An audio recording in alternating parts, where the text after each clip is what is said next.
Well, hello there. I haven't created a video for quite some time, and I do offer my apologies for that. I have had life getting in the way in terms of my surgery that I had on my back a couple of months ago now. I'm doing quite well.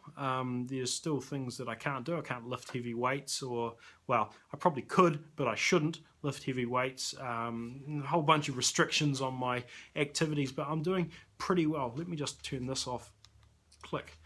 We're still working towards my wife's surgery. If you've followed previous videos that I've made, you'll know that she needs to have about that much of her jaw cut out and replaced with a prosthetic. Unfortunately, we have to pay for that.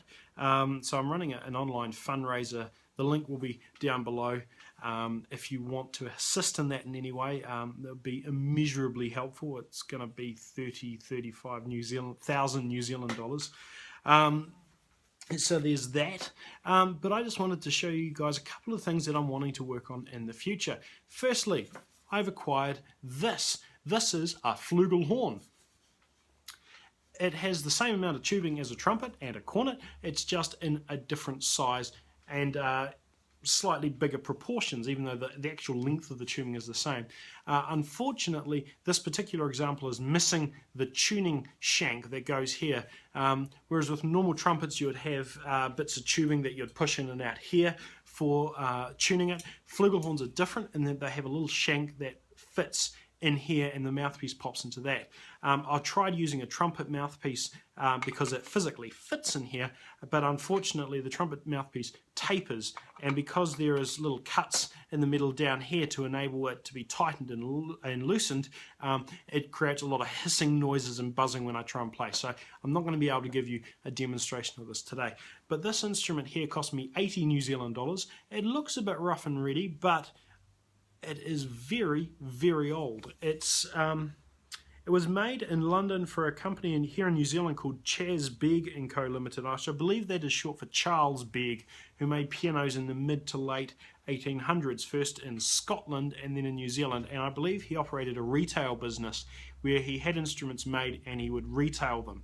So if this is him and not his son or grandson running it, then this would have been made sometime between in the second half of the 1800s. I'm personally a little bit skeptical as to whether this instrument is actually that old.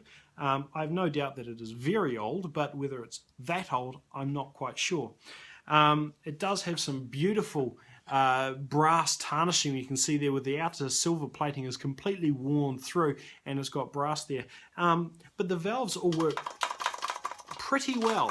They're a bit clickety, as you'd expect. The felts will need to be replaced. But the only real fault that this has was that the first valve would stick when it was pushed down. And that was because this top part here was a little bit bent. So I just got something a little bit heavy and applied some tender, loving percussive maintenance, and as you can see, it works pretty well. So once I've got this little shank replaced, I will be able to give you a demonstration of this instrument and also compare it to a cornet and to a trumpet so that you guys can learn the differences, because these aren't used too often.